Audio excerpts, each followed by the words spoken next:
അസ്സലാമു അലൈക്കും വറഹ്മത്തുള്ളാ. റബീഉൽ അവ്വൽ മാസത്തിലാണ് നാം ഉള്ളത്. നമുക്കറിയാം, മുസ്ലിം നമ്മുടെ നാടുകളിൽ മുസ്ലിങ്ങളിൽ തന്നെ ഈ മാസത്തിൽ ഒരുപാട് ആചാരങ്ങളും ഒരുപാട് അനാചാരങ്ങളും ഹറാമുകളും ബിദ്അത്തുകളും ഒക്കെ അരങ്ങേറുന്നൊരു മാസം കൂടിയാണ് റബീഉൽ അവ്വൽ മാസം. ഈ മാസത്തിൽ റസൂലുള്ളാഹി സ്വല്ലല്ലാഹു അലൈഹി വസല്ലമയോടുള്ള ഇഷ്ടമാണെന്ന പേരിൽ, റസൂലുള്ളാഹി സ്വല്ലല്ലാഹു അലൈഹി വസല്ലമയോടുള്ള സ്നേഹമാണെന്ന പേരിൽ ഒരുപാട് ആഘോഷങ്ങൾ അനാചാരങ്ങളൊക്കെ കൊണ്ടുവരുന്നുണ്ട്. ഇത് പുണ്യം കിട്ടുന്ന പ്രവൃത്തിയാണ്, ഇത് നന്മയാണ് എന്ന് പറഞ്ഞാണ്ട് നമ്മുടെ നാടുകളിൽ തന്നെ മുസ്ലിങ്ങൾ കൊണ്ടാടുന്നൊരു ആഘോഷം കൂടിയാണ്. സത്യത്തിൽ എന്താണ് ഇതിൻ്റെ ഇസ്ലാമികമായ മാനം? എന്താണ് ഇതിൻ്റെ അടിസ്ഥാനം? ഇതാരാണ് ഇസ്ലാമിലേക്ക് കൊണ്ടുവന്നത്? ഇത് നമ്മൾ നബിദിനത്തിന്റെ ചരിത്രം നമ്മൾ പരിശോധിക്കുന്ന സമയത്ത് നമുക്ക് വളരെ കൃത്യമായിട്ട് കാണാൻ പറ്റുന്ന കാര്യമാണ്. അതായത് ഈ നബിദിനം എന്ന് പറയുന്ന ഒരു ആചാരം ഇസ്ലാം സമൂഹത്തിലേക്ക് കൊണ്ടുവന്നത് ഇസ്ലാമിന്റെ ശത്രുക്കളായ തന്നെ ഇസ്ലാമിന്റെ അടിസ്ഥാന അധ്യാപനങ്ങളിൽ നിന്ന് വളരെയധികം പേച്ചു പോയിട്ടുള്ള ഷിയാക്കളാണ്. വളരെ കൃത്യമായിട്ട് ചരിത്ര ഗ്രന്ഥങ്ങളിലും എല്ലാം നമുക്ക് വളരെ കൃത്യമായിട്ട് കാണാൻ സാധിക്കുകയാണ്. ഇപ്പൊ ആരാണ് ഈ ഷിയാക്കൾ? അത് നമ്മൾ കൃത്യമായിട്ട് മനസ്സിലാക്കേണ്ടതുണ്ട്. ഇത് പ്രവാചകന് ശേഷം മുസ്ലിം ഉമ്മത്തിനെ രണ്ട് വിഭാഗമാക്കി മാറ്റിയ ആളുകളാണ് ഈ ഷിയാക്കൾ എന്ന് പറയുന്നത്. അതായത് പ്രവാചകൻ സല്ലല്ലാഹു അലൈഹി വസല്ലമയ്ക്ക് ശേഷം ഭരണം കിട്ടേണ്ടിയിരുന്ന അലി റളിയല്ലാഹു അൻഹുവിനായിരുന്നു. അതേപോലെ തന്നെ ഈ നുബുവത്ത് കിട്ടേണ്ടിയിരുന്നത് നബി സല്ലല്ലാഹു അലൈഹി വസല്ലമക്ക് ആയിരുന്നില്ല, അലി റളിയല്ലാഹു അൻഹുവിനായിരുന്നു. അത് ജിബ്രീലിന് മാറിപ്പോയതാന്നുള്ള വളരെയധികം വലിയൊരു വാക്ക് പറയുന്ന ഇത്തരത്തിലുള്ള ആളുകളാണ് ഈ ഷിയാക്കൾ എന്ന് പറയുന്നത്. അതേപോലെ തന്നെ ഏറ്റവും ഉത്തമ സമുദായമായിട്ട് നബി സല്ലല്ലാഹു അലൈഹി വസല്ലം പഠിപ്പിച്ച സ്വഹാബത്തിനെ, പ്രവാചകൻ സല്ലല്ലാഹു അലൈഹി വസല്ലം പത്നിമാരെയൊക്കെ അങ്ങേയറ്റം ചീത്ത വിളിക്കുന്ന പ്രവാചകന്റെ പത്നിമാര് വിചാരികളാണ് സുബ്ഹാനല്ലാഹ്. ഇതൊന്നും നമ്മൾ പറഞ്ഞുണ്ടാക്കിയ അവരുടെ കിതാബുകളിൽ തന്നെ നമുക്ക് കാണാൻ സാധിക്കണം. ഈ തരത്തിലുള്ള വാദങ്ങൾ പറയുന്ന ആളുകളാണ് ഈ ഷിയാക്കൾ. അവരാണ് ഇസ്ലാമിലേക്ക് ഇത്തരത്തിലുള്ള ഒരു അനാചാരം ഇസ്ലാമിലേക്ക് കൊണ്ടുവന്ന് നമ്മൾ വളരെ കൃത്യമായിട്ട് നമുക്ക് കാണാൻ സാധിക്കുന്നതാണ്. നമ്മൾ യഥാർത്ഥമായിട്ട് ഇതിന്റെ ഉത്ഭവസ്ഥാനം നോക്കണം. ഇത് യഥാർത്ഥം ഒരു ഷിയായിസം എന്നൊരു ആശയം കടന്നു വരുന്നത് യഥാർത്ഥത്തിൽ പ്രവാചകന്റെ ഒരു മരണശേഷം. കാരണം പ്രവാചകൻ സല്ലല്ലാഹു അലൈഹി വസല്ലമയുടെ മരണശേഷം ഇവർ പ്രധാനമായിട്ട് ഒരു മുന്നോട്ട് വെക്കുന്ന ഒരു ആശയം, പ്രവാചകന് ശേഷം ഇസ്ലാമിനെ നയിക്കുകയാണത് പ്രവാചകന്റെ കുടുംബത്തിൽപ്പെട്ട ആളുകളാണ്. അങ്ങനെ അവർ ഒന്നാമതായിട്ട് മുന്നോട്ട് വെക്കുന്ന പ്രധാനപ്പെട്ട ഒരു കാര്യം എന്നുള്ളത് അലി റളിയല്ലാഹു അൻഹു ആണ് എന്ത് ചെയ്യുന്നത്, പ്രവാചകന് ശേഷം ഇസ്ലാമിന്റെ ഭരണാധികാരം ഖലീഫയായിട്ട് ഏറ്റെടുക്കുന്നത്. അതിന്റെ മുന്നേ വന്ന അബൂബക്കർ റളിയല്ലാഹു അൻഹു, അതേപോലെ തന്നെ ഉമർ, അതേപോലെ തന്നെ ഉസ്മാൻ റളിയല്ലാഹു അൻഹു, അവരെല്ലാവരും എന്ത് ചെയ്യുന്നത്, നിഷേധിക്കാൻ, അവർക്കെതിരെ ആരോപണങ്ങളും അതേപോലെ തന്നെ ചതിച്ച് വന്നതാണ്. അങ്ങനെയുള്ള ധാരാളം പിയച്ച വാദങ്ങളുമായിട്ടാണ് ഇവർ വരുന്നത്. ഇതിൽ നമ്മൾ പ്രധാനമായിട്ട് മനസ്സിലാക്കേണ്ടത് ഈ ഷിയായിസം എന്നുള്ളത് ഇസ്ലാമിൽ പ്രകടമാകുന്നത് ഉസ്മാൻ റളിയല്ലാഹു അൻഹുവിന്റെ കാലഘട്ടത്തിലാണ്. കാരണം ഉസ്മാൻ റളിയല്ലാഹുവിന്റെ കാലഘട്ടത്തിൽ ഇവർ എന്ത് ചെയ്യുന്നുണ്ട്, ചെറിയ രൂപത്തിലൊക്കെ അതൃപ്തിയും അതേപോലെ തന്നെ അലി റളിയല്ലാഹു അൻഹു ആക്കണം എന്നുള്ള വാദങ്ങളുമായിട്ട് രംഗത്തിരുന്നു. പിന്നെ കുറച്ച് കാലങ്ങൾ ഒതുങ്ങി അവസാനം അലി റളിയല്ലാഹു അൻഹു മരണശേഷം എന്ത് ചെയ്യുന്നു, ഇവർ ഇസ്ലാമിൽ നിന്ന് വേറിട്ട് പോയി. യഥാർത്ഥത്തിൽ ഒരു ഇസ്ലാമിന്റെ ആശയങ്ങളോട് ഒത്തുചേരില്ല എന്ന് മനസ്സിലാക്കിക്കൊണ്ടിരുന്നു. ഇസ്ലാമിൽ നിന്ന് പോവുകയാണ്. അങ്ങനെ ഒരു വിഭാഗമാണ് എന്ത് ചെയ്യുന്നത് യഥാർത്ഥത്തിൽ കൊണ്ടുവരുന്നത്. ഇനി നമ്മള് നബിദിനവുമായി ഇതിനെ ഷിയായിസത്തിനെ ഇങ്ങനെ നോക്കിക്കഴിഞ്ഞാൽ നമുക്ക് തന്നെ അറിയാം നബിദിനം എന്നാണ് കടന്നു വരുന്നത് അല്ലെ. നമ്മളെ ഇത് ആഘോഷിച്ചുകൊണ്ടിരിക്കുന്ന ഒരു വിഭാഗം ഒരു പാട്ടുണ്ട്, നബിദിനം കഴിക്കൽ മുമ്പ് പതിവില്ലാത്തതാ, അത് ഹിജ്റ 300 ശേഷം കടന്നു വന്നത് അല്ലെ. തായ് ഉസ്താദ് എന്ന് പറയുന്ന അവിടെ തന്നെ ഒരു ഉസ്താദ് അല്ലെ. ഇപ്പോ നമ്മളിങ്ങനെ ഇൻസ്റ്റഗ്രാമും അതേപോലെ തന്നെ അവിടെ യൂട്യൂബ് ചാനലൊക്കെ എടുത്ത് നോക്കിയാൽ ഓലി തന്നെ പണ്ഡിതന്മാർ വന്നിട്ട് പറയാണ്, അല്ലെങ്കിൽ ഓലിത്തെ ആളുകൾ തന്നെ വന്നിട്ട് പറയാണ്, ഞങ്ങൾ തായ് ഉസ്താദ് പറഞ്ഞത് ശരിയാണ്, തായ് ഉസ്താദിന്റെ ബാക്കി വരികൾ നിങ്ങൾ നോക്കണം. അതായത് ഹിജ്റ 300 ശേഷമാണ് നമ്മൾ അംഗീകരിച്ചു. പിന്നെ ഒരു പറഞ്ഞ ബാക്കി നോക്കണം, മുദഫർ എന്നത് വലിയൊരു ഭരണാധികാരിയ. അങ്ങനെ ഇവരിങ്ങനെ വിശദീകരിച്ചിട്ട് പറഞ്ഞു വെക്കണം. എന്താണെന്ന് വെച്ചാൽ ഒരിക്കലും തായ് ഉസ്താദ് എന്ത് ചെയ്തിട്ടില്ല, നബിദിനം ആഘോഷിക്കണ്ട എന്ന് പറഞ്ഞിട്ടില്ല. പക്ഷെ ചിലപ്പോ ഒരു കാര്യം അംഗീകരിക്കുന്നുണ്ട്, ഇത് 300 ശേഷം കടന്നു വന്നതാണ്, അങ്ങനെ കടന്നു വന്നത്. അങ്ങനെ എന്ത് ചെയ്തു, നമ്മൾ കറക്റ്റ് 300 നമ്മൾ കറക്റ്റ് അതിന്റെ ഒന്നും കൂടി സൂക്ഷ്മമായിട്ട് നോക്കിക്കഴിഞ്ഞാൽ ഹിജ്റ 296 എന്ത് ചെയ്യുന്നത് ഈ ഷിയായിസം എന്ന് പറയുന്ന ഒന്നും കൂടി ശക്തമായിട്ട് നബിദിനവുമായി ആശയങ്ങളൊക്കെ ആയിട്ട് കടന്നു വരുന്നത്. അന്ന് 296 ചരിത്രം നോക്കി, അന്ന് മുസ്ലിം സമുദായത്തിന് നയിക്കുന്നത് അബ്ബാസി ഭരണകൂടമാണ്. അബ്ബാസി ഭരണകൂടത്തിനെതിരെ എന്ത് ചെയ്യുന്നുണ്ട്, ഇവിടെ ഷിയായിസത്തിലെ ഒരു നേതാവായ ഉബൈദുള്ള അൽ മഹദി എന്ന് പറയുന്ന ഒരു മനുഷ്യൻ ഇവർക്ക് നേതൃത്വം നൽകി, ഷിയായിസത്തിന് നേതൃത്വം നൽകി അബ്ബാസി ഭരണകൂടത്തിന് അടിച്ചമർത്താനും അതേപോലെ തന്നെ അവർക്കെതിരെ അക്രമങ്ങളും തീവ്രവാദ പ്രവർത്തനങ്ങളൊക്കെ അയച്ചതാക്കിയിട്ട് അബ്ബാസി ഭരണകൂടത്തിനെ അടിച്ചമർത്തിയിട്ട് എന്ത് ചെയ്യുന്നുണ്ട്, ഷിയാ ഭരണകൂടം സ്ഥാപിക്കാൻ വേണ്ടി ശ്രമിക്കുകയാണ്. അവിടെ നമ്മൾ ശ്രദ്ധിക്കേണ്ട കാര്യം, അന്ന് ഷിയായിസം വലിയ ശക്തിയൊന്നുമില്ല. സ്വാഭാവികമായിട്ടും എന്ത് ചെയ്തു, അബ്ബാസി ഭരണകൂടം അവിടെ അടിച്ചമർത്തി. അങ്ങനെ ഉബൈദുല്ലാ അൽ മഹദി എന്ന് പറയുന്ന മനുഷ്യൻ എന്ത് ചെയ്യുന്നു, നാട് വിട്ടു പോവാണ്, ആഫ്രിക്കയിലേക്ക് കപ്പൽ കയറി പോകുന്നു. അങ്ങനെ അദ്ദേഹം തുനീഷ്യയിൽ എത്തിച്ചേരാൻ. തുനീഷ്യയിലെത്തി ഇദ്ദേഹം എന്ത് ചെയ്യുന്നുണ്ട്, അവിടെ ഭരണകൂടം സ്ഥാപിക്കുന്നുണ്ട്. അതാണ് നമ്മൾ നബിദിനം വന്നു കഴിഞ്ഞ് എല്ലാവരും പറയും ഫാത്തിമിയാക്കളാണ് എന്ത് ചെയ്യുന്നത് നബിദിനം കൊണ്ടുവന്നത്. എന്നാൽ ഈ ഫാത്തിമാക്കൾ ആരാണെന്നുള്ള ഫാത്തിമിയാക്കൾ ആരാണ് നമ്മളിങ്ങനെ പരിശോധിച്ച് നോക്കിയാൽ നമ്മൾ പ്രധാനമായിട്ട് മനസ്സിലാക്കുന്നത്, പല ആളുകൾക്കും അതറിയില്ല. ഫാത്തിമിയ ഭരണകൂടം അതങ്ങനെ ഒരു കാഴ്ചപ്പാട് പോകാം. ഫാത്തിമിയ ഭരണകൂടം എന്ന് പറഞ്ഞു കഴിഞ്ഞാൽ അദ്ദേഹം പ്രഖ്യാപിക്കുന്ന ഒന്നാമത്തെ പ്രഖ്യാപനമാണ്, ഞാൻ ഫാത്തിമ റളിയല്ലാഹു അൻഹയുടെ കുടുംബ പാരമ്പര്യത്തിൽപ്പെട്ടതാണ്. അതുകൊണ്ടാണ് ആ ഭരണകൂടത്തിന് എന്ത് ചെയ്തത് ഫാത്തിമിയ ഭരണകൂടം എന്ന് പേര് വരാൻ കാരണം. നമ്മൾ മനസ്സിലാക്കി അദ്ദേഹം എന്ത് ചെയ്യുന്നുണ്ട്, അങ്ങനെ അവിടെ ഭരണം നടത്തി അദ്ദേഹത്തെ വലിയ ശക്തമായിട്ട് എന്ത് ചെയ്യുന്നത് ഷിയായിസം വർദ്ധിച്ചു വന്ന് ഈജിപ്തിലേക്ക് എന്ത് ചെയ്യുന്നുണ്ട് വ്യാപിക്കുന്നുണ്ട്. ഈജിപ്തിലേക്ക് വ്യാപിച്ച് ചരിത്രം നോക്കിക്കഴിഞ്ഞാൽ 2.5 നൂറ്റാണ്ട് ഈജിപ്തിനെ അടക്കി ഭരിക്കുന്നത്, അവിടുത്തെ സുന്നി മുസ്ലിങ്ങളെ അടക്കി ഭരിക്കുന്നത് ആരാണ്, ഈ ഷിയാക്കളാണ്. അപ്പൊ ഷിയാക്കൾ സ്വാഭാവികമായിട്ടും അവരുടെ ഭരണത്തിൽ എന്ത് ചെയ്യുന്നുണ്ട്, ധാരാളം അനാചാരങ്ങൾ കാര്യങ്ങളൊക്കെ എന്ത് ചെയ്യുന്നുണ്ട് ഈ സുന്നി മുസ്ലിം വിഭാഗങ്ങളിലേക്ക് അടിച്ചേൽപ്പിക്കുന്നുണ്ട്. അങ്ങനെ എന്ത് ചെയ്യുന്നുണ്ട്, ഇവരുടെ 4-ാം നൂറ്റാണ്ടിൽ ഹിജ്റ 300 കഴിഞ്ഞ് 4-ാം നൂറ്റാണ്ടിൽ പ്രത്യേകം അവിടെ ശ്രദ്ധിക്കേണ്ട ഒരു കാര്യം, പ്രവാചകന്റെ ഒരു ഹദീസ് ഉണ്ടല്ലോ, ഖൈറുന്നാസി ഖർനി സുമ്മല്ലദീന യലൂനഹും സുമ്മല്ലദീന യലൂനഹും. ഇതവിടെ ഹിജ്റ 4-ലാണ്.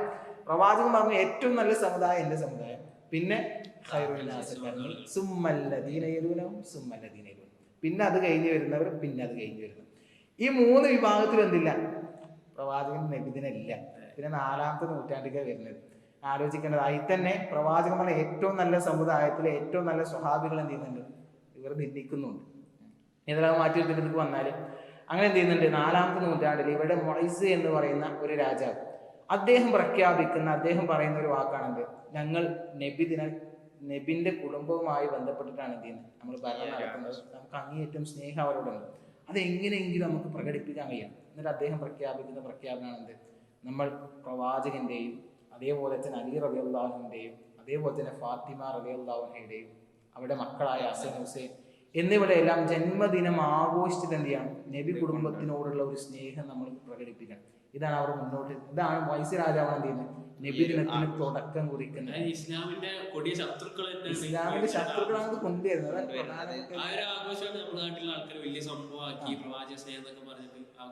അതാണ് നമ്മൾ പ്രധാനമായിട്ട് മനസ്സിലാക്കുന്നത്. ഇനിയിപ്പോ ഇവരോട് നമ്മൾ പോയി ചോദിക്കാം, സുന്നി വിഭാഗത്തിനോട് നമ്മൾ പോയി ചോദിക്കാം, നിങ്ങൾ ഷിയാക്കളെ അംഗീകരിക്കുന്നുണ്ടോ, ഇവരെന്താ പറയുക, സ്വാഭാവികമായിട്ട് ഇവരെന്താ പറയാ, ഷിയാക്കളും ഞങ്ങളും ഒരു കുലബന്ധം പോലും ഞങ്ങൾക്ക് അവരോടില്ല. കാരണം ലോകത്ത് പ്രധാനമായിട്ടും 2 രൂപത്തിലാണ് മുസ്ലിങ്ങളെ കണക്കാക്കാറുള്ളത്, ഒന്ന് ഷീ വിഭാഗം, അതുപോലെ തന്നെ അപ്പോ നമ്മളിവിടെ ആഘോഷിക്കുന്നവരൊക്കെ പ്രധാനമായിട്ട് ഞങ്ങൾ സ്റ്റേജിലേക്ക് വിളിച്ചു പറയുന്നത്. എന്നിട്ട് ഇവര് കൊണ്ടുവരുന്ന ആഘോഷം എന്ന് പറഞ്ഞാൽ ഇസ്ലാമിന്റെ അല്ലെങ്കിൽ അഹ്ലുസുന്നത്തിന്റെ അടിസ്ഥാന വിശ്വാസം നേരെ എതിരായ ആൾക്കാരെ ആഘോഷമാണ് അവർ പിൻപറ്റുന്നത്. ഇനി നമ്മളിങ്ങനെ നോക്കി കഴിഞ്ഞാൽ പിന്നെ അതിന്റെ കുറച്ചും കൂടി പോകുന്ന കഴിഞ്ഞാൽ ഞാൻ ഇപ്പൊ തുടക്കത്തിൽ തന്നെ പറഞ്ഞു, അദ്ദേഹം പ്രഖ്യാപിക്കുന്ന പ്രഖ്യാപനം അലി റളിയല്ലാഹു അൻഹുവിന്റെയും ഫാത്തിമ റളിയല്ലാഹു അൻഹയുടെയും ഹസൻ ഹുസൈൻ പ്രവാചകന്റെ ഒക്കെ എന്ത് ചെയ്യണം ജന്മദിനം ആഘോഷിക്കണം. പിന്നെ എങ്ങനെയാണ് ഇന്ന് കാലഘട്ടത്തിൽ കാണുന്ന രൂപത്തിൽ പ്രവാചകന്റെ മാത്രം കേന്ദ്രീകരിച്ചത് എന്നുള്ളതാണ്. സ്വാഭാവികമായിട്ട് എന്ത് ചെയ്തു, 4 നൂറ്റാണ്ട് കഴിഞ്ഞ് 6-ാം നൂറ്റാണ്ട് അതിലേക്ക് 2 നൂറ്റാണ്ടിന്റെ ഇടയ്ക്ക് എന്ത് ചെയ്തു, ഇത് കുറേ രാജ്യങ്ങളിലേക്ക് വ്യാപിക്കുന്നുണ്ട്. സ്വാഭാവികമായിട്ട് ചർച്ചകളും കാര്യങ്ങളൊക്കെ കഴിഞ്ഞ് എന്ത് ചെയ്യുന്നത്, അലി റളിയല്ലാഹു അൻഹുവിനെ തള്ളിക്കളയുന്നു, അതേപോലെ തന്നെ ഫാത്തിമയുടെ തള്ളിക്കളയുന്നു, പിന്നെ ഹസൻ ഹുസൈൻ ഇവരൊക്കെ തള്ളിപ്പോവാണ്, ഭരണാധികാരികളൊക്കെ തള്ളിപ്പോയി. അവസാനം പ്രവാചകൻ മാത്രം എന്ത് ചെയ്യുന്നു, അത് മാത്രം ഒരവസ്ഥയിലേക്ക് കൊണ്ടുവന്നു. എന്നിട്ട് നമ്മള് ഹിജ്റ 600-ലേക്ക് പോയി കഴിഞ്ഞാൽ ഇറാഖില് ഇർബൽ എന്ന് പറയുന്ന പ്രദേശത്ത് ഭരണം നടത്തുന്ന ഒരു രാജാവായിരുന്നു മുളഫർ രാജാവ്. നമ്മളാ ഫസ്റ്റ് പറഞ്ഞ ആ പാട്ടിലൊക്കെ ധീരനായ മുളഫർ രാജാവ് എന്നൊക്കെ പറഞ്ഞ ആ രാജാവ് എന്താണ്, ഇറാഖില് ഇർബൽ ഭരിക്കുന്ന ഒരു രാജാവാണ്. അദ്ദേഹത്തിന് എന്താന്ന് വെച്ചാൽ സ്വാഭാവികമായിട്ടും ആഘോഷങ്ങളോടൊരു വല്ലാത്ത ആഗ്രഹമുള്ള ഒരാളായിരുന്നു. അദ്ദേഹം കൊണ്ടാടിയത്, അദ്ദേഹമാണ് എന്ത് ചെയ്യുന്നത് ഇന്ന് കാണുന്ന രൂപത്തിലേക്ക് വിപുലീകരിച്ചിട്ട് എന്ത് ചെയ്യുന്നത് ഈ നബിദിനത്തിനെ മാറ്റുന്നത്. ഇതാണ് കറക്റ്റ് നബിദിനത്തിന്റെ ഒരു ചാർട്ട് നോക്കിയാൽ നമുക്ക് കാണാൻ കഴിയും.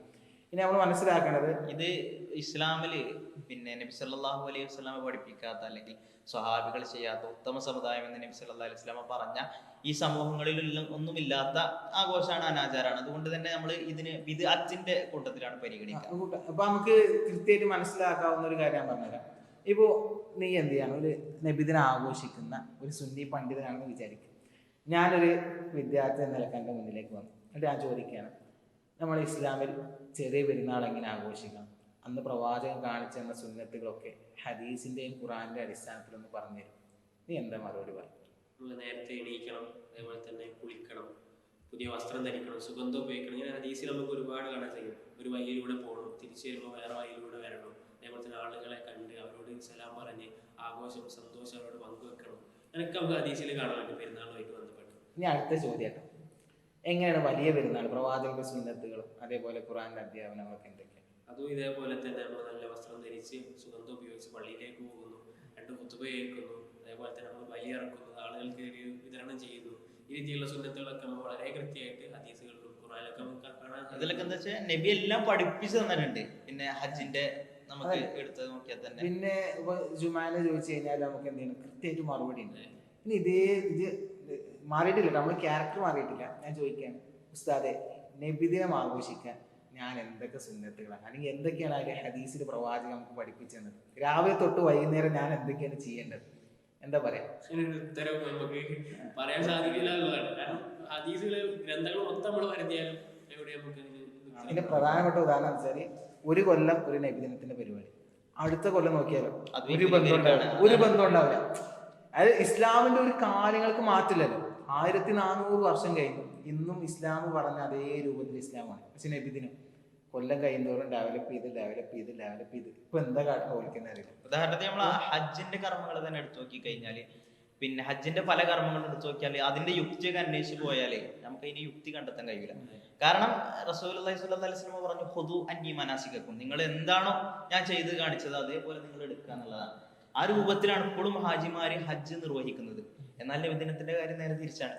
അതേപോലെ നമ്മൾ പ്രവാചകന്റെ പല കാര്യങ്ങൾ എടുത്തപ്പോൾ ചെരുപ്പ് ധരിക്കുമ്പോൾ നിങ്ങൾ വലത്ത് ആദ്യം ധരിക്കണം, ചെരുപ്പ് ധരിക്കുകയാണെങ്കിൽ നിങ്ങൾ 2ഉം ധരിക്കണം, അല്ലെങ്കിൽ 2ഉം അയച്ചിടണം. അതേപോലെ നിങ്ങൾ ഉറങ്ങാൻ പോകുമ്പോൾ വലതു ഭാഗം ചേർന്ന് കിടക്കണം, ഒതു കൊടുത്ത്. ഇങ്ങനെ രാവിലെ എഴുന്നേറ്റ് വരും, വൈകുന്നേരം ഉറങ്ങാൻ പോകുന്നതിനുള്ള ഓരോ കാര്യം. എന്തിനേറെ ഒരു ജൂതൻ പരിഹാസത്തോടു കൂടി സൽമാൻ ഫാരിസ് റളിയല്ലാഹു അൻഹുവിന്റെ അടുക്കിലേക്ക് വന്നുകൊണ്ട് പറയുന്നുണ്ട്, ഇങ്ങനെ നിങ്ങളുടെ പ്രവാചകൻ പഠിപ്പിച്ചല്ലോ, പിന്നെ മലമൂത്ര വിസർജനത്തിൽ പാലിക്കേണ്ട മര്യാദകൾ പോലും പ്രവാചകൻ പഠിപ്പിച്ചു തരണല്ലോ. അപ്പോ അത്രത്തോളം കാര്യങ്ങൾ ഒരുപാട് അത് പരിഹാസത്തോടു കൂടി ചോദിക്കണം. അപ്പോ സൽമാൻ ഫാരിസ് റളിയല്ലാഹു അൻഹു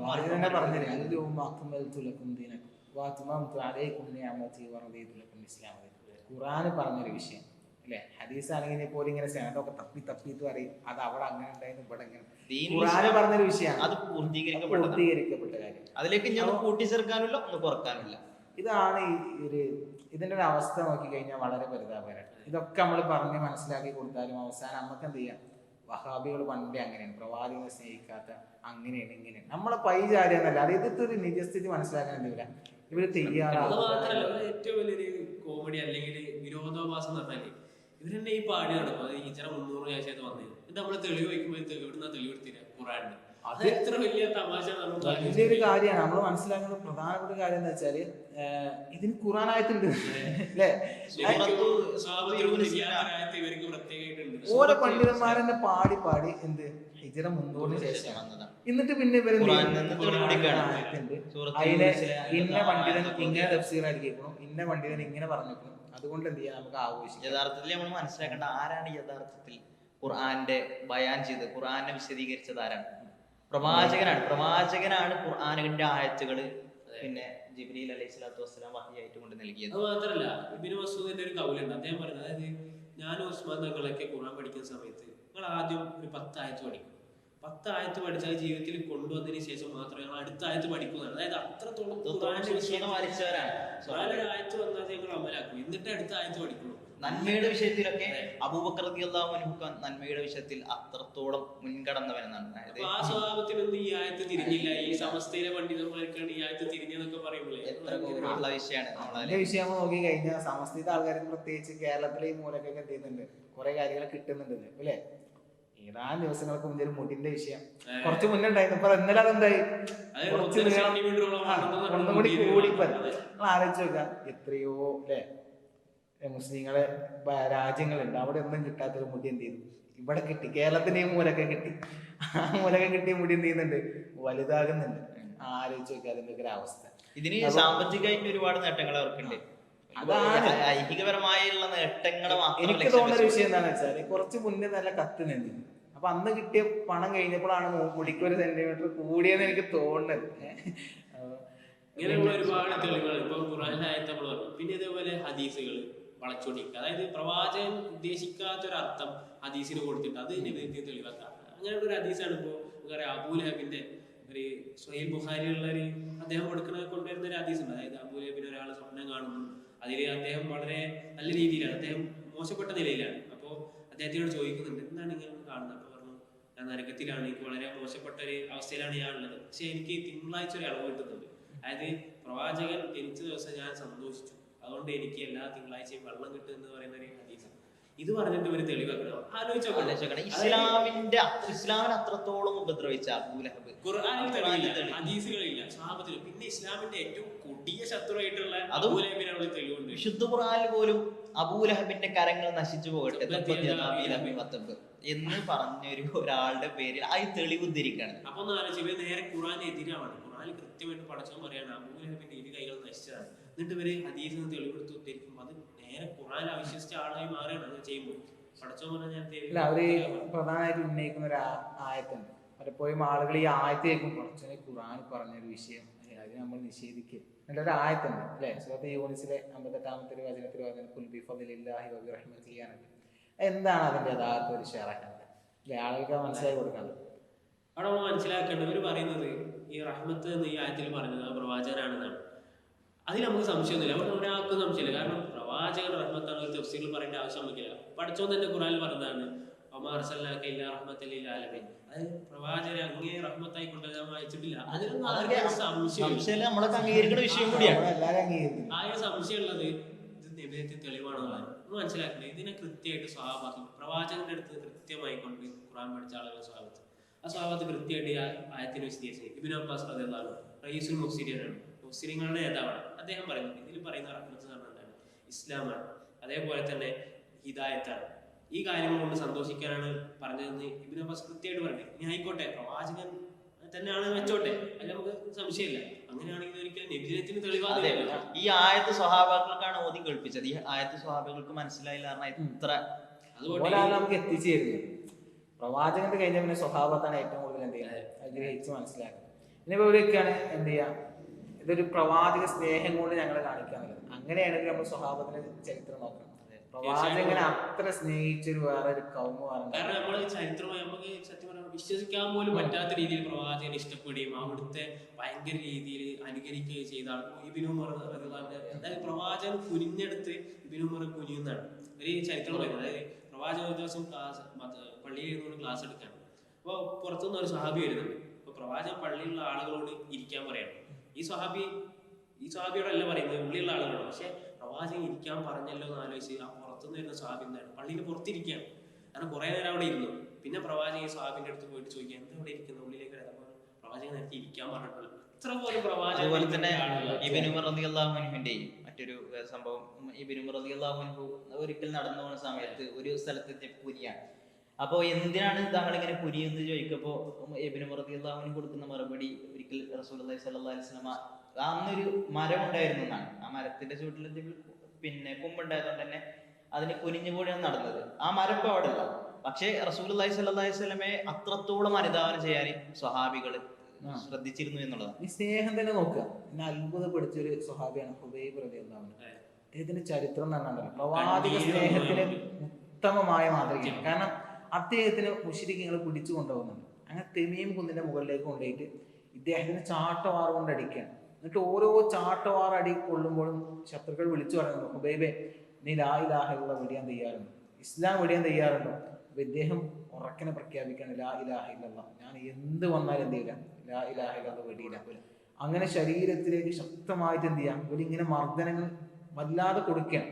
അങ്ങനെ പ്രയാസപ്പെട്ട അവസാനം മുശ്രിക്കുകൾ എന്ത് ചെയ്യാണ്, പരാജയപ്പെടുകയാണ്. എന്നിട്ട് ഹുബൈബിനോട് ചോദിക്കുകയാണ്, അല്ല ഹുബൈബെ നീ എന്ത് ചെയ്യണ്ട, ഇസ്ലാം ഒന്നും വെടിയാണ്ട. കാരണം ഹുബൈബ് മാറൂല എന്ന് അവർക്ക് മനസ്സിലായി. അവസാനം ഹുബൈബിനോട് പറയുന്ന ഒരു വാക്കാണ്, നീ എന്ത് ചെയ്താൽ മതി, നീ ഇസ്ലാം വെടിയേണ്ട ആവശ്യമില്ല, നീ എന്ത് ചെയ്യണ്ട, ഒന്നും ചെയ്യണ്ട, നിന്റെ സ്ഥാനത്ത് മുഹമ്മദ് ആണ് എന്നൊന്ന് വിചാരിച്ചാൽ മതി. നിങ്ങൾ ആലോചിച്ചു നോക്കുക, അത്രയും അടി കൊണ്ട് നിൽക്കുന്ന ഒരു മനുഷ്യനോട് ഇത് മുഹമ്മദിനൊന്ന് മനസ്സിൽ വിചാരിച്ചാൽ മതി, ആരാണെങ്കിലും വിചാരിക്കൂല. അതിന് ഇസ്ലാമിലെ സ്വാതന്ത്ര്യമുണ്ട്. അല്ലെ? നമ്മളെന്ത് ചിന്തിക്കുക, പ്രവാചകനോട് കിട്ടൂല, പ്രവാചകന് ഇതൊന്നും നേരിടേണ്ടി വരൂല, പിന്നെന്താ പ്രവാചകൻ വിചാരിച്ചാന്ന് ചിന്തിച്ചു. എന്നാൽ ഹുബൈബ് നൽകുന്ന മറുപടി, എന്റെ പ്രവാചകന്റെ കാലിൽ ഒരു മുള്ള് തറക്കുന്നത് പോലും എനിക്ക് സങ്കല്പിക്കാൻ കഴിയില്ല. അങ്ങനെയുള്ളപ്പോൾ ഞാൻ എങ്ങനെയാണ് എന്റെ സ്ഥാനത്ത് മുഹമ്മദാണ് എന്ന് വിചാരിക്കുക? അതുകൊണ്ട് ഞാൻ വിടിയിലാണ്. അത്ര സ്നേഹം എന്തായാലും ബന്ധമുണ്ടാകുന്ന ആളുകൾക്ക് ഉണ്ടാവുമെന്ന് വിചാരിക്കുക. ആ ഹുബൈബ് പോലും എന്ത് ചെയ്തിട്ടില്ല, നബിദിനെ ആഘോഷിച്ചിട്ടില്ല. അപ്പോൾ പ്രവാചകനോടുള്ള സ്നേഹം കൊണ്ട് ആഘോഷിക്കുകയാണെന്നുണ്ടെങ്കിൽ എന്ത് ചെയ്യാം? ഹുബൈബും ഇബ്നു ഉമറും ഒക്കെ തന്നെ പ്രവാചകൻ ശത്രുക്കൾ മുഴുവൻ വന്നപ്പോൾ അദ്ദേഹം പ്രവാചകൻ മുന്നിലേക്ക് എടുത്ത് ചാടുകയാണ്. എന്നിട്ട് അദ്ദേഹത്തിന്റെ ശരീരം പ്രവാചകൻ നിന്ന് ഒരു പരിചയമാക്കി മാറ്റുകയാണ്. എന്നിട്ട് അദ്ദേഹം പറയുന്നു, പ്രവാചകൻ നിങ്ങൾ പൊന്തി നോക്കരുത്, അതായത് എന്റെ ബാക്കിൽ തന്നെ നിൽക്കണം, നിങ്ങൾ ഉയർന്നു നോക്കി കഴിഞ്ഞാൽ അമ്പ് ഇതൊക്കെ ആയിരിക്കും. എന്നിട്ട് തന്നെ സ്വന്തം ശരീരത്തിലേക്ക് ഏറ്റുവന്നു വെട്ടും കുത്തും അമ്പുകളൊക്കെ.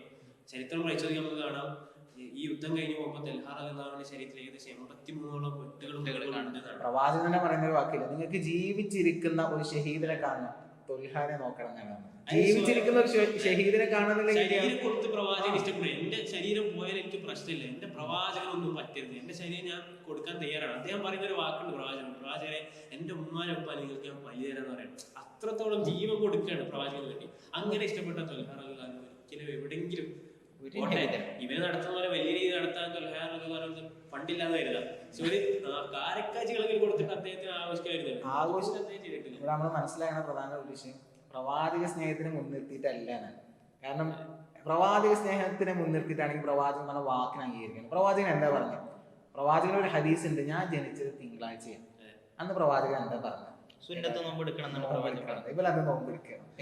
ചിന്തിച്ചാൽ മതി, പ്രവാചകൻ പറഞ്ഞത് അംഗീകരിക്കുകയാണെന്നുണ്ടെങ്കിൽ ഇവരത് നോമ്പെടുക്കും. ഒരു കാര്യം ആലോചിച്ചാൽ മതി, ഒരു തിങ്കളാഴ്ച ദിവസം നബിദിനം വന്നു, അന്ന് എത്ര ആൾക്കാർ ഈ കൂട്ടത്തിൽ ആളുകൾ നോമ്പെടുക്കും? അന്ന് ഇവര് തിന്നു കുടിച്ച് പായസം കുടിച്ച് ചെയ്തു, അന്നദാനം നടത്തിയിട്ടും. അത് പ്രവാചകൻ സുന്നത്തിനെ അങ്ങനെ തന്നെ മാറ്റി വെച്ചു. ഈ തെളിവിന് മാത്രം തിങ്കളാഴ്ച നോമ്പെടുക്കാനുള്ള ഇതാക്കി എടുക്കാം, അത് ജീവിതത്തിലേക്ക് കൊണ്ടുവരുന്നില്ല എന്നുള്ളതാണ്. ആ ഒരു സുന്നത്ത് പോലും പിന്നെ ഈ നബിദിനം നമ്മളിങ്ങനെ ചർച്ച ചെയ്യുമ്പോൾ നമ്മൾ പ്രധാനമായിട്ട് മനസ്സിലാക്കുന്ന ഒരു കാര്യം, ഈ നബിദിനം റബീഉൽ അവ്വൽ 12 ആണെന്ന് എന്നുള്ള കാര്യത്തിൽ ആ മാസത്തിൽ തന്നെ വ്യത്യാസമുണ്ട്. റമദാനിലാണെന്ന് ഒരുപാട് മാസങ്ങൾ പറയുന്നുണ്ട്. പക്ഷേ പ്രവാചകൻ വഫാത്തായ ദിവസം പണ്ഡിതന്മാർക്കിടയിൽ ഇഖ്തിലാഫുള്ള സ്വഹാബികളൊക്കെ ഒരിക്കലും നമ്മളെ വാപ്പ മരിച്ച ദിവസം നമ്മള് എന്ത് ആഘോഷം ഉണ്ടെങ്കിലും അന്ന് ആഘോഷിക്കും അല്ലെ? നമ്മളെന്താ പറയാ, എന്തായാലും എന്റെ വാപ്പ മരിച്ച ദിവസം അന്ന് എന്നെ കൊണ്ട് കഴിച്ചില്ല എന്നാ പറയും. പക്ഷെ ഇവരെന്ത് ചെയ്യുന്നത്? പ്രവാചകൻ മരിച്ചത് എന്നാണെന്ന് അറിയാം. എന്നിട്ട് പോലും പറയാം ഇന്നമല്ല അമാലു ബിന്നിയ്യാത്ത്, അന്ന് നെയ്യത്തിന്റെ അടിസ്ഥാനത്തിലാണ്. അത് മാത്രമല്ല പറയും, ഒരു മുസ്ലിം മരിച്ച 3 ദിവസമേ ദുഃഖാചരണമുള്ളൂ, അതുകൊണ്ടാണ് നമ്മൾ പ്രവാചകന്റെ ദുഃഖാചരണം. പക്ഷെ ഇതേ ആൾക്കാർ തന്നെ ഏതെങ്കിലും ഷെയ്ഖിന്റെ ആണ്ട് നടത്തുമ്പോൾ കാണാൻ സാധിക്കും, വർഷം ആണ്ട് നടത്താൻ. അതെന്താ? അത് നേരെ വിപരീതമാവില്ല. ഇവരുടെ ആശയത്തിൽ തന്നെ അവര് വിപരീതം കൊണ്ടുവരികയാണ്. പ്രവാചകൻ പറയുമ്പോ 3 ദിവസം, മറ്റുള്ളവർ പറയുമ്പോ അത് എത്ര വർഷമാണെങ്കിലും നീണ്ടു പോവാൻ അത് പ്രശ്നമില്ല. നമ്മൾ മനസ്സിലാക്കണത് അങ്ങനത്തെ ഒരു ദിവസത്തിന്റെ സ്വഭാവത്തിന്റെ അവസ്ഥനെ കുറിച്ചൊന്ന് അറിയണം അല്ലേ? അന്ന് ഉമർ എല്ലാം പറയുന്ന വലിയൊരു വാക്കുണ്ട്, പ്രവാചകൻ മരിച്ചു പറഞ്ഞപ്പോ ഞാനത് വിശ്വസിക്കുകയില്ല. ആരെങ്കിലും അങ്ങനെ പറഞ്ഞ അവന്റെ കഴുത്തിന് പോലെ ഉണ്ടാവില്ല. അത്രയും സഹിക്കാൻ കഴിയാത്ത അത്ര വൈകാരികമായ നിമിഷങ്ങൾ ആ സമയങ്ങളിലൊക്കെ. ബിലാൽ റളിയല്ലാഹുവിനെ കുറിച്ച് പറയുന്നത്, ബിലാൽ റളിയല്ലാഹു എന്ത് ചെയ്യുന്നത്? വാങ്ക് കൊടുത്തിന്. മൊത്തത്തിൽ വാങ്ക് കൊടുക്കുന്ന ബിലാൽ റളിയല്ലാഹു അഷ്ഹദു അന്നാനെ പറയാൻ കഴിയുന്നില്ല. ഉള്ളിൽ സങ്കടം വന്നിട്ട് എന്ത് ചെയ്യാണ്? അദ്ദേഹം ബോധരഹിതനായി വീയാണ്. അങ്ങനെ അദ്ദേഹം നാട് വിട്ടു പോകുന്നത്.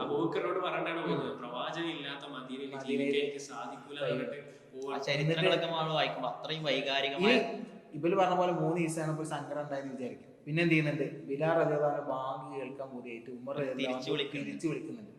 തിരിച്ചു വിളിച്ചിട്ട് എന്താ ഉമർ റളിയല്ലാഹു പറയുന്നുണ്ട്, നീ ബാങ്ക് കൊടുക്ക്, നിന്റെ ബാങ്ക് കേൾക്കാൻ, നിന്റെ ശബ്ദം കേൾക്കാൻ എനിക്ക് എന്തിനു വല്ലാത്ത ആഗ്രഹമുണ്ട്.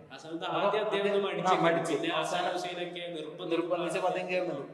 2 അല്ലേ പ്രവാചകൻ മരിച്ചിട്ട് 2ാമത്തെ ഖലീഫിന്റെ ടൈമിലെ വരുന്നത്, ഏകദേശം അല്ലെ വർഷങ്ങൾ ഗ്യാപ്പ്. എന്നിട്ട് എന്ത് ചെയ്യുന്നുണ്ട്? അദ്ദേഹം ബാങ്ക് കൊടുക്കുമ്പോഴും അഷ്ഹദു അല്ലാ ഇലാഹ ഇല്ലല്ലാഹ് വഅഷ്ഹദു അന്ന നിൽക്കുകയാണ്, കഴിയുന്നില്ല, ഉള്ളിന്ന് വരുന്നില്ല. അങ്ങനെ പ്രവാചകൻ സ്നേഹിച്ച് പ്രവാചകന്റെ മരണം പോലും അംഗീകരിക്കാൻ കഴിയാത്ത സ്വഭാവത്തിൽ അല്ലെ അന്ന് ഇവര് പറയണം പ്രവാചകന്റെ മരണത്തിന് എന്ത് ചെയ്യണം? മാറ്റി നിർത്തിയിട്ട് പ്രവാചകൻ ജനിച്ചതിനെ കൊണ്ടാടണം. നമ്മളവിടെ മരണത്തിൽ ദുഃഖിച്ച് കുത്തിരിക്കുക എന്നുള്ളതല്ല. പക്ഷെ അങ്ങനെ ഒരു ദിവസത്തിന് എങ്ങനെയാണ് ഇവർക്ക് എന്ത് ചെയ്യുന്നത് ആഘോഷിക്കാൻ പറ്റുന്നത്? അത് അന്ന് അന്നദാനം, പായസ വിതരണം, മുട്ടായി വിതരണമൊക്കെ ആയിട്ട് അങ്ങ് ആർമാദിക്കണം. ഒരു ആ ഒരു ചിന്ത എന്ത് ചെയ്യുന്നില്ല, ഇവരുടെ മനസ്സിലേക്ക് വരുന്നില്ല എന്നുള്ളത്. ഇനി നമ്മൾ മനസ്സിലാക്കുന്നത് ഈ ഒരു കാലഘട്ടത്തിൽ അല്ലേ, ഇപ്പൊ നമുക്ക് അന്ന് നോക്കിയാൽ ഇവരെ സ്വഹാബിന്റെ ചരിത്രങ്ങൾ നമ്മൾ ഇങ്ങനെ എടുത്ത് നോക്കുമ്പോൾ നമുക്ക് മനസ്സിലാവും, അന്ന് യുദ്ധം പ്രവാചകന്റെ കൂടെ ഇരിക്കാമായിരുന്നു, പ്രവാചകനെ കാണാമായിരുന്നു, ഇൽമു പഠിക്കാമായിരുന്നു, യുദ്ധത്തിൽ പങ്കെടുക്കാമായിരുന്നു അല്ലെ. ഇപ്പൊ ഈ കാലഘട്ടത്തിൽ പിന്നെ എങ്ങനെയല്ലേ ഞങ്ങളിങ്ങനെ നബിദിനൊന്നും ആഘോഷിക്കാതെ പിന്നെ എങ്ങനെയാണ് സ്നേഹിക്കണം എന്നുള്ള കാര്യത്തിൽ തർക്കമില്ല. പക്ഷെ ഒരു ചോദിക്കുന്ന ചോദ്യം എന്താ പറയുക, പിന്നെ എങ്ങനെ ഞങ്ങൾ ഈ കാലഘട്ടത്തിൽ പ്രവാചകനെ സ്നേഹിക്കണ്ടേ? പ്രവാചകന്റെ കൂടെ യുദ്ധം ചെയ്യാൻ ഞങ്ങളെ കൊണ്ട് കഴിച്ചു ഒന്നുമില്ലല്ലോ, ഞങ്ങളെ കൊണ്ട് ചെയ്യാൻ പറ്റിയ നമ്മളെ കൊണ്ടത് കഴിയും. പിന്നെ എങ്ങനെയാണ് അതിന് വിശുദ്ധ ഖുർആൻ കൃത്യമായിട്ടുള്ള മറുപടി നൽകേണ്ടത് എങ്ങനെയാണ് പ്രവാചകൻ സ്നേഹിക്കേണ്ടത്? പ്രവാചകനെ പിൻപറ്റുക, അതായത് എല്ലാ മേഖലകളിലും പ്രവാചകൻ നമുക്ക് എല്ലാ കാര്യത്തിലും റോൾ മോഡലാണ്. അത് നമ്മുടെ വേഷത്തിലായാലും സംസാരത്തിലായാലും മറ്റു ആളുകളോട് സംസാരിക്കുന്ന രീതിയായാലും കുടുംബത്തിന്റെ വിഷയത്തിലായാലും എല്ലാ കാര്യത്തിലും പ്രവാചകൻ റോൾ മോഡലാണ്. പെർഫെക്റ്റ് ആയിട്ടുള്ള റോൾ മോഡലാണ്. ഉസ്വത്തുൻ ഹസനയാണ്, ഏറ്റവും നല്ല റോൾ മോഡലാണ്. ആ പ്രവാചകൻ അങ്ങനെ തന്നെ ജീവിതത്തിൽ കൊണ്ടുവരാന്നുള്ളത്. പ്രവാചകൻ നമുക്ക് എന്തൊക്കെ കൊണ്ടുവന്നു നമുക്ക് വിശ്വസിക്കുകയും അത് അങ്ങനെ തന്നെ ജീവിതത്തിലേക്ക് കൊണ്ടുവരിക എന്നുള്ളതാണ് പ്രവാചകനോട് നമുക്ക് ചെയ്യാൻ പറ്റുന്ന ഇന്നത്തെ കാലത്ത് ഏറ്റവും നല്ല കാര്യങ്ങൾ. ഇതില് നമ്മളെ ഇബ്രാഹിം ഇബ്നു അദ്ഹം എന്ന് പറയുന്ന ഒരു പണ്ഡിതന്റെ കഥ ഉണ്ട്. അദ്ദേഹം എപ്പോഴും പ്രാർത്ഥനയെ കുറിച്ചിട്ട് വല്ലാതെ സംസാരിക്കുന്ന ഒരാളെ. അപ്പൊ അദ്ദേഹം ഒരിക്കലും ബസറയിലൂടെ ഇങ്ങനെ സഞ്ചരിക്കുന്ന സമയത്ത് ബസറയിലെ ആളുകൾ ഇബ്രാഹിം ഇബ്നു അദ്ഹമിനെ വട്ടം കൂടുകയാണ്. എന്നിട്ട് ഇബ്രാഹിം അദ്ദേഹത്തിനോട് ചോദിക്കുന്നുണ്ട്, അല്ല ഇബ്രാഹിം ഇബ്നു അദ്ഹം, താങ്കൾ റബ്ബിനോട് പ്രാർത്ഥിക്കണം എന്ന് ഞങ്ങളെ പഠിപ്പിച്ചിട്ടുണ്ട്, പക്ഷെ ഞങ്ങൾ പ്രാർത്ഥിച്ചിട്ട് എന്ത് ചെയ്യുന്നില്ല, റബ്ബ് ഉത്തരം കേൾക്കുന്നില്ല. അപ്പൊ അദ്ദേഹം ബസറയിലെ ആളുകളോട് പറഞ്ഞു കൊടുക്കുന്നുണ്ട്, നിങ്ങൾ പ്രാർത്ഥിച്ചിട്ട് ഉത്തരം ലഭിക്കാത്തതിന് കുറെ കാരണങ്ങളുണ്ട്. അത് അദ്ദേഹം എടുത്തു പറയുന്ന ഒരു വിഷയമാണ്. ഈ ദായിത്വം ഹുബ്ബു റസൂലുള്ള, നിങ്ങൾ പ്രവാചകനെ സ്നേഹിക്കുന്നുണ്ട് എന്ന് എന്ത് ചെയ്യുന്നുണ്ട്, നിങ്ങൾ പറയുന്നുണ്ട്, തർക്കിക്കുന്നുണ്ട്. ഞങ്ങൾ ലാ യുഅ്മിനു അഹദുകും ഹത്താ അകൂന അഹബ്ബ ഇലൈഹി മിൻ വാലിദിഹി വവലദിഹി വന്നാസി അജ്മഈൻ, ഞങ്ങളുടെ മക്കളെക്കാളും ഞങ്ങളുടെ ഉപ്പമാരെക്കാളും ഞങ്ങളുടെ സമ്പത്തിനേക്കാളും ഒക്കെ എന്ത് ചെയ്യുന്നുണ്ട്, ഞങ്ങൾ പ്രവാചകനെ സ്നേഹിക്കുന്നത്. അത് നിങ്ങൾ പറയുന്നുണ്ട്, ഈ ദായിത്വം ഹുബ്ബു റസൂലുള്ള, നിങ്ങൾ അങ്ങനെ സംസാരിക്കുന്നുണ്ട്. പക്ഷേ സുന്നത്തുണ്ടോ? അതില്ല. ഞാനിപ്പോ 2 ദിവസം മുന്നേ ഇൻസ്റ്റാഗ്രാമിൽ ഇങ്ങനെ റീൽസ് നോക്കിക്കൊണ്ടിരിക്കുന്ന സമയത്ത് ഒരാൾ പറഞ്ഞു, എന്താ അപ്പോ ചില സുന്നി പണ്ഡിതൻ വന്നിട്ട് പറയാണ്, സംസാരിക്കുകയാണ്, എന്താ അപ്പോ ഇപ്പോഴത്തെ യുവാക്കളെ കണ്ടു കഴിഞ്ഞാൽ നമസ്കരിക്കാൻ ഫ്രണ്ടിത്തെ സൊഫില അല്ലെങ്കിൽ രാത്രി നമസ്കാരം ഒന്നും ഉണ്ടാവില്ല, പക്ഷെ നബിദിനത്തിന് അവർക്ക് വല്ലാത്തൊരു ഉത്സാഹം. നബിദിനം വന്നു കഴിഞ്ഞാൽ പ്രവാചകനോട് സ്നേഹമായിട്ടുള്ള എന്ത് ചെയ്യും, തോരണം തൂക്കാനും അതേപോലെ തന്നെ പായസ വിതരണത്തിനും ഭക്ഷണ വിതരണത്തിനും ഒരു മുന്നിലുണ്ടാകും. ഇതാണ് പ്രവാചക സ്നേഹം. ഇത് ഇവര് എന്നിട്ട് എന്ത് ചെയ്യും, പ്രൊമോട്ട് ചെയ്യണം. അതാണ് അങ്ങനെയാണ് വേണ്ടത്, നബിദിനത്തിന് വരണം. അതാണ് പ്രവാചകനോട് സ്നേഹിക്കുന്നത്. എങ്ങനെയാണ്? അങ്ങനെയാണ്. പക്ഷെ അതല്ലല്ലോ അദ്ദേഹം പറഞ്ഞു, സുന്നതിനെ എന്ത് ചെയ്യണം, സുന്നത്തിനെ നിഷേധിക്കണം. അതെന്ന് പറഞ്ഞാൽ നിങ്ങൾ പ്രവാചകനെ നിന്ദിക്കുന്നതിന് തുല്യമാണെന്നാണ്. ഇവിടെ നമ്മൾ മനസ്സിലാക്കേണ്ടത് ഇതേപോലത്തെ പണ്ഡിതന്മാർ വലിയ ഫിത്തിനെയാണ് നേരിടുന്നത്. ഖുർആൻ പോലും പറയുന്ന ഒരു വിഷയമുണ്ട്, കുൽഹൽ നുനബ്ബിഅകും ബിൽ അഖ്സരീന അഅ്മാല. നാളെ പരലോകത്ത് ഒരു വിഭാഗം ആളുകളുടെ അമലുകൾ നിഷ്ഫലമാക്കി പോകും. അള്ളാഹു നിഷേധിച്ച് കളയുന്ന ധാരാളം ചെയ്തിട്ടുണ്ടാവും, പക്ഷെ അവിടെ ഒക്കെ കളയും. അപ്പൊ ഈ സമയത്ത് അവർ ചോദിക്കുന്ന ഒരു വിഷയമുണ്ട്, എന്തിനാണ് റബ്ബേ ഞങ്ങൾ ഇങ്ങനെ തള്ളിക്കളഞ്ഞത്? അതിനുള്ള മറുപടി ഖുർആൻ പറഞ്ഞാൽ എന്താണ്, അല്ലദീന ളല്ല സഅയുഹും ഫിൽ ഹയാത്തി ദുനിയ. അവർ ഭൂമി ലോകത്ത് എന്ത് ചെയ്തിട്ടുണ്ട്, ധാരാളം അമലുകൾ ചെയ്തവരായിരിക്കും, നന്മയുണ്ട്. ഇതേപോലെ തന്നെ നബിദിനത്തിന് ചിലപ്പോൾ ഒരു 10,000 ആളുകൾക്ക് മൂപ്പരാകെ ഫുഡ് വലിയ രൂപത്തിൽ അമലുകളൊക്കെ ഉണ്ടാവും. എന്നാൽ പരലോകത്തെത്തിയാലോ ഇതിലൊന്നും ഉണ്ടാവില്ല, കാമ്പുണ്ടാവില്ല. അള്ളാഹു പറയും അതെന്ത് ചെയ്യൂല, സ്വീകരിക്കുകയില്ല എന്നത്. നന്മ ചെയ്തതാക്കണം, നന്മ ഉദ്ദേശിച്ചിട്ടാക്കണം. പക്ഷെ അവിടെ പണ്ഡിതന്മാരെന്ത് ചെയ്തു, അവർ വഞ്ചിച്ച് കളഞ്ഞു. ഇത് ഖുർആൻ പറയുന്ന ഒരു വിഷയമാണ്, നമ്മൾ വളരെ ഗൗരവത്തോടു കൂടി കാണേണ്ടതാണ്. ഇന്ന് പല ആളുകൾ നബിദിനെ ആഘോഷിക്കുക എന്ന് പറഞ്ഞാൽ ചില ആളുകൾ അതിനെ മുതലാക്കിയാണ്. നമ്മൾ പറഞ്ഞ പോലെ ഇതൊക്കെ അറിഞ്ഞിട്ടും സ്വന്തം വ്യക്തി താല്പര്യങ്ങൾക്ക് വേണ്ടിയിട്ട്. പക്ഷെ ഇതിന്റെ ഇടയിൽ പെട്ടുപോകുന്ന ചില ആളുകളുണ്ട്, ഉള്ളിൽ വല്ലാത്ത വിശ്വാസമുണ്ട്, അല്ലേ, ഞാൻ ഈ കൊടുക്കുന്ന ഒരു 1000 ഉറുപ്പിക അത് എനിക്ക് പരലോകത്തിന്റെ പ്രവാചകനെ സ്നേഹിച്ചതിന് പ്രതിഫലമായിട്ട് തിരിച്ചു കിട്ടും. വളരെ വളരെ നിഷ്കളങ്കമായ മനസ്സോട് കൂടിയിട്ടൊക്കെ എന്ത് ചെയ്യുന്നുണ്ട്, അതിനെ സഹകരിക്കുന്നവരുണ്ട്. സമ്പത്തൊക്കെ കൊടുക്കുമ്പോൾ വല്ലാത്ത പ്രതീക്ഷയാണ്, പരലോകത്ത് എനിക്കിത് എന്ത് ചെയ്യും, പ്രതിഫലമായിട്ട് തരുന്നൊക്കെ വിചാരിച്ചത്. പക്ഷെ ഇത് ബിദ്അത്താണ്, ഇസ്ലാമിലേക്ക് പുതുതായി ചേർത്തതാണെന്നുള്ളൊരു അതാണ് പ്രധാനപ്പെട്ട ഒരു മനസ്സിലാക്കുക. റസൂലുള്ളാഹി സ്വല്ലല്ലാഹു അലൈഹി വസല്ലം പറഞ്ഞു, മൻ അഹ്ദത ഫീ അംരിനാ ഹാദാ മാ ലൈസ മിൻഹു ഫഹുവ റദ്ദുൻ. എന്റെ കൽപ്പനയില്ലാത്ത ഒരു കാര്യം പുതുതായി കൂട്ടിച്ചേർത്താൽ അത് തള്ളപ്പെടേണ്ടതാണ് എന്നതാണ്. അത് മാത്രമല്ല, ഇവര് അല്ലാതെ തെളിവ് പിടിച്ചു അവസാനം വരുന്നത് നമ്മൾ ബിദ്അത്തിന്റെ കാര്യം പറയുമ്പോൾ ഇവർ പറയുന്നത് ബിദ്അത്ത് 2 തരമുണ്ട്, ഹസന. അതേപോലെ തന്നെ നമ്മൾ മനസ്സിലാക്കി അറബി ഭാഷ ഏറ്റവും നല്ലോണം അറിയുന്നതാണ്. പ്രവാചകൻ ചെല്ലാതെ ആ പ്രവാചകൻ പ്രത്യേകമായിട്ട് ഹസന വേറെ വേറെ പറഞ്ഞു കൊടുക്കേണ്ട ആവശ്യമില്ല. പ്രവാചകൻ പറഞ്ഞെന്താ കുല്ലു വിദേഹത്തും കൊലാല, എല്ലാ വിദേഹത്തും കൊലാലാണ്. ഓരോ ഖുതുബക്ക് കയറുമ്പോൾ നമ്മൾ എന്ത് ചെയ്യുന്നുണ്ട്, ഖത്തീബുമാരെ വായുന്നത് കേൾക്കുന്നുണ്ട്. പക്ഷേ കുല്ലു വിദേഹത്തിൽ കൊലാല കുല്ലു തൊലാലത്തിൽ പിന്നെ എല്ലാ വിദേഹത്തോളം എന്താണ് വൈകേടുകളാണ്. ആ എല്ലാ വൈകേടുകളും നരകത്തിലേക്കാണ്. അതിന് പര്യവസാനം അതേപോലെ തന്നെ ഇവര് വിദഗ്ധ ഹസന സ്ഥാപിക്കാൻ വേണ്ടി പറയുന്നത് ഉമർ റളിയല്ലാഹുവിന്റെ മറ്റേ തറാവീന്റെ സമയത്ത് മുറത് കണ്ടപ്പോൾ എന്ത് നല്ലൊരു വിദഗ്ധാണ് അദ്ദേഹം പറഞ്ഞത്. അവിടെ നമ്മൾ മനസ്സിലായത് അദ്ദേഹം ഭാഷാപരമായിട്ടൊരു അതിന് പ്രവാചകന് മാതൃക ഉണ്ടെന്ന് വിചാരിക്കും. പ്രവാചകൻ ഒരു പ്രാവശ്യം എന്ത് ചെയ്തിട്ടുണ്ട്, തറാവി ജമാഅത്തായി നിസ്കരിച്ചതിന് തെളിവുണ്ട്. അത് പിന്നീട് പ്രവാചകൻ എന്ത് ചെയ്തു, അതൊരു ഫർദ് പോലെ കൊണ്ടുപോകുമോ എന്ന വിചാരത്തിൽ എന്ത് ചെയ്തു, പ്രവാചകൻ അത് മാറ്റിയതാണ്. പിന്നെ എന്ത് ചെയ്തു, അത് പിന്നെ ചിഹ്നമായി അവിടെ ഇവിടെ നിസ്കരിക്കുന്നത് കണ്ടപ്പോൾ ഉമർ എന്ത് ചെയ്തേ ക്രോഡീകരിച്ചതാണ്. കാരണം ഈ നമസ്കാരം ഇല്ലാതായി പോകും, വേറിട്ട് നിൽക്കണ്ടല്ലോ എന്ന് വിചാരിച്ചിട്ട് എന്ത് ചെയ്തേ ഉമർ കേന്ദ്രീയ. അതിന് പ്രവാചകന് മാതൃക ഉണ്ട് മുന്നിൽ. പിന്നെ ഇതേപോലെ പ്രവാചകൻ എന്ത് ചെയ്തു, അന്ന് നബി ഇതിനെ കുറച്ചൊക്കെ ഇങ്ങനെ കൊണ്ടാടി, എന്നിട്ട് കിയാസ് ചെയ്ത് എന്ത് ഓക്കെ കിയാസ് ചെയ്ത് കൊണ്ടുവന്നതാണെങ്കിൽ ഓക്കെ. പ്രവാചകന് എന്തെങ്കിലും ഒരു മാതൃക ആദ്യം ചെയ്തു, പിന്നെ അത് നിർത്തി, അത് പിന്നെ കൊണ്ടുപോയി. നിജസ്ഥിതി മനസ്സിലാക്കാൻ എന്താണ് ഇത് ദീനിലേക്ക് പുതുതായി കൂട്ടിച്ചേർത്തതാണ്, ഇത് ബിദ്അത്താണ്. അതുകൊണ്ട് തന്നെ പ്രത്യേകിച്ച് മനസ്സിലാക്കേണ്ടത് ഇത്തരത്തിലുള്ള ബിദ്അത്ത് ദീനിലേക്ക് കൊണ്ടുവന്നിട്ട് അത് നല്ലതാണെന്ന് വാദിക്കുമ്പോൾ ശരിക്കും പ്രവാചകൻ നമ്മളെ വഞ്ചിച്ചു എന്നുള്ളൊരു സംസാരത്തിൽ വരുന്നുണ്ട്. കാരണം പ്രവാചകൻ ഇതൊക്കെ അറിയായിരുന്നു, പ്രവാചകൻ നമുക്ക് പറഞ്ഞു തന്നില്ല. അള്ളാഹു സുബ്ഹാനഹു വ തആല ഒരു നന്മ പഠിപ്പിച്ചു കൊടുത്തു, പക്ഷെ നമുക്ക് തന്നില്ല എന്നുള്ളൊരു പ്രവാചകൻ നമ്മളെ വഞ്ചിച്ചുള്ള ഗുരുതരമായിട്ടുള്ളൊരു വാദമാണ്. അതേപോലെ തന്നെ സ്വഹാബത്തിനൊന്നും ഈ നന്മ കിട്ടിയ നാളെ പരലോകത്ത് പിന്നെ നമ്മളെ ഈ നബിദിന ആഘോഷിച്ച ആളുകളൊക്കെ പ്രവാചകൻ പുണ്യം വാങ്ങുന്നു. പ്രവാചകൻ പറയും, പ്രവാചകൻ ഇങ്ങനത്തെ ഒരു നന്മ ഞങ്ങൾക്ക് പഠിപ്പിച്ചു തന്നില്ലല്ലോ, അതിനാണ് ഞങ്ങൾ ചെയ്യാൻ. അള്ളാഹ്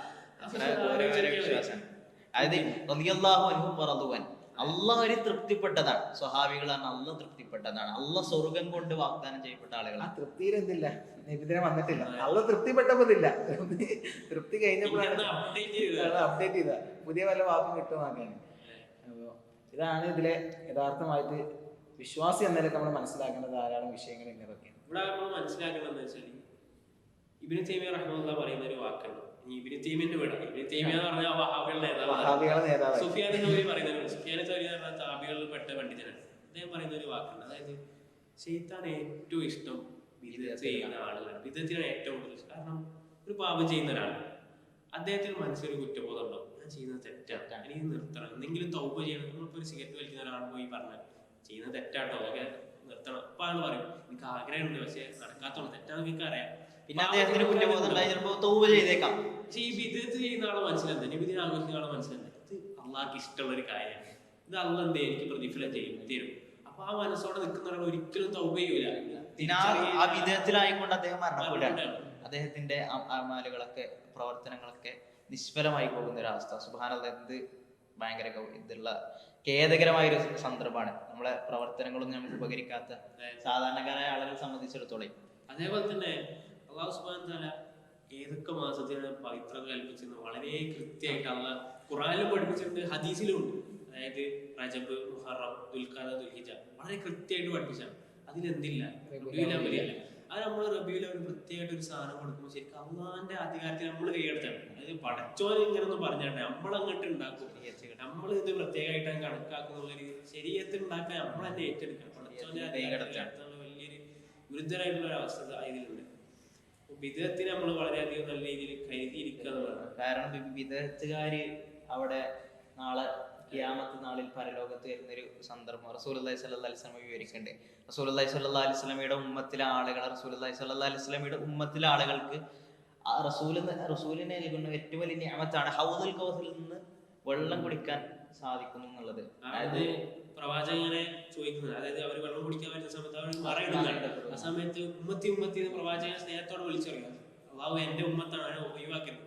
ആ സമയത്ത് പ്രവാചകൻ വിളിച്ചു പറയുന്നത്, നബിയെ താങ്കൾ മരണപ്പെട്ടതിന് ശേഷം ഇവർ എന്തൊക്കെയാണ് ജീവിതത്തിൽ നീലേക്ക് കൂട്ടിക്കാണെ താങ്കൾക്ക് അറിയില്ല. ആ സമയത്ത്